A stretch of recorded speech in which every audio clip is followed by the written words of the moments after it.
Welcome to Carrickmacross, a town situated in South County Monaghan.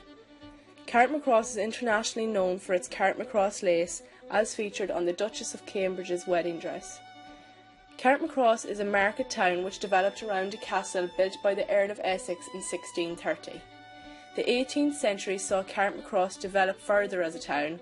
The market held on Thursdays expanded, bringing new prosperity. The town housed the only pig market in the county and had the principal butter market in that part of Ireland. A wide range of goods was on offer at the market, including cattle, sheep, wool, timber, bread, pigs, leather, hens, butter and eggs. Originally, goods were sold at stalls in the street or on the approach roads to the town. However, over the years, shops became more commonplace. In the early 1840s, the population of Ireland was almost 9 million. 3 million of whom were destitute primarily due to evictions by landlords. Carrickmacross Workhouse was one of 130 workhouses built simultaneously throughout Ireland between 1841 and 1843 to house the poor, hence the Irish name of Chock-na-Muck, the poor house. The poor had to apply for admission to the workhouses, and successful applicants had to surrender any land before entering as inmates. Once admitted, they were subjected to a strict regime. Families were segregated and forbidden from seeing each other without permission. Their diet was meagre and unvarying. Difficult and often pointless work had to be undertaken, and there was little heat and no comfort. These deliberately harsh conditions meant that workhouses quickly became known as the poor man's jail, and the poor only applied for admission as their last resort. Carrickmacross Workhouse was built to house 500 people. However, by 1851, nearly 2,000 men, women and children were crammed into the building. Under the paupers' emigration scheme between 1848 and 1850, 4,112 girls between the ages of 14 and 18 were emigrated from Irish workhouses to Australia as wives and servants of the settlers and convicts there. The workhouse staff discovered the names of 19 of the 38 girls that were sent from the Carrickmacross Workhouse to Australia, and this will be discussed in later slides. Death and immigration, whether voluntary or forced, gradually reduced numbers in the workhouses until only the destitute, sick and elderly remained. At their first meeting on the 21st of January 1919, the newly formed Dáil Éireann abolished the odious, degrading and foreign workhouse system. On Gorta Mór, the Great Hunger proved a watershed in Irish history, permanently changing our island's demographic, political and cultural landscape. Today, Carrickmacross Workhouse is a social enterprise supporting 48 staff. It operates as a social enterprise, and the Board of Farney directly employs 3 full-time and 12 part-time staff.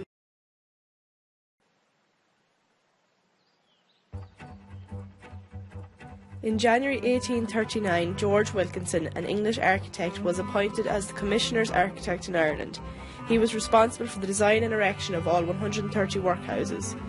Nearly all of these workhouses were designed in an 1840s Tudor domestic idiom, with picturesque gabled entrance buildings which contradicted the size and comfortlessness of the institutions which lay behind them.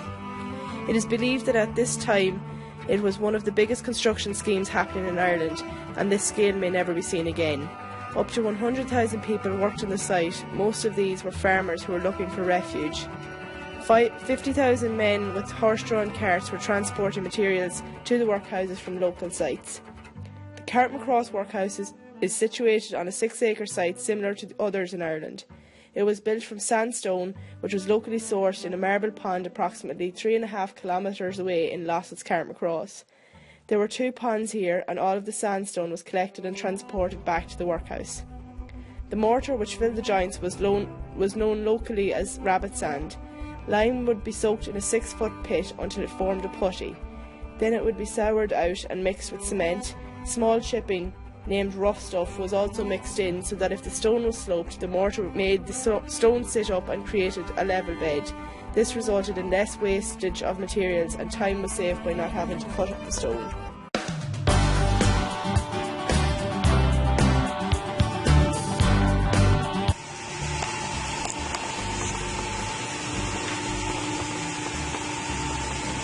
In 2011, the team installed a wheelchair-accessible lift, which spans the 3 stories. This was so that the whole building would be accessible to tourists and staff. A short lift was also installed on the 2nd floor to allow access down a 3-step stairwell. This was as a direct result of the two buildings not lining up. A stairway had previously led from the main building up to the dormitory, leaving a 2-foot 6-inch gap which needed to be dealt with. In order to fill such a void, the team placed steps here and installed a short lift at a later stage.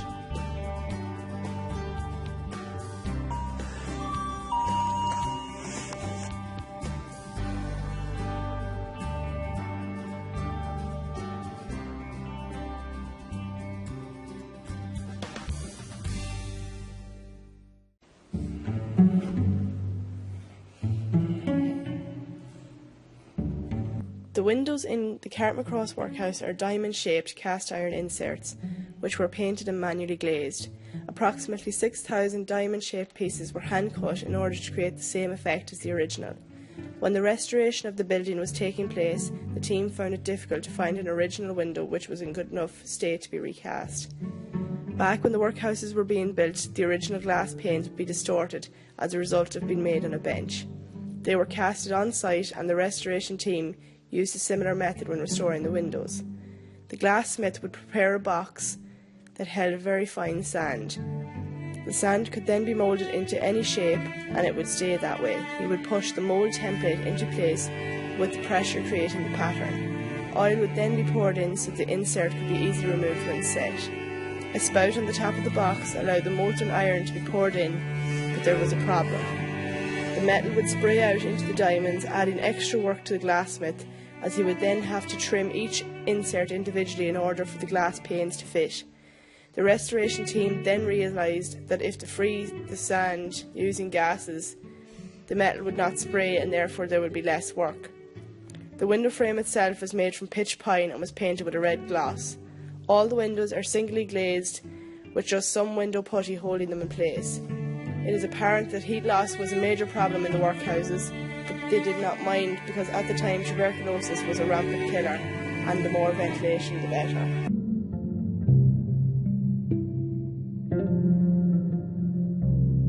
The dormitory, and then this and the next floor were two dormitories, and they were for basically one year for 400 children.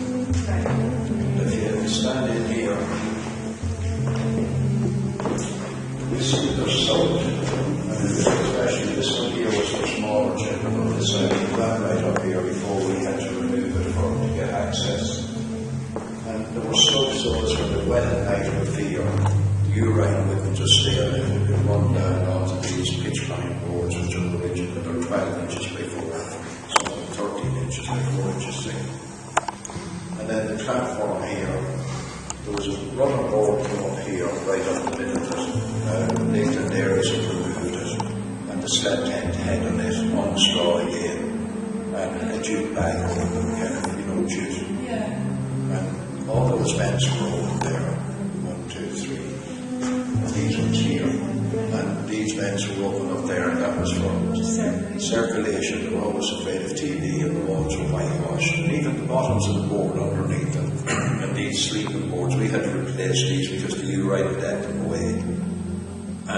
But some of them were good enough.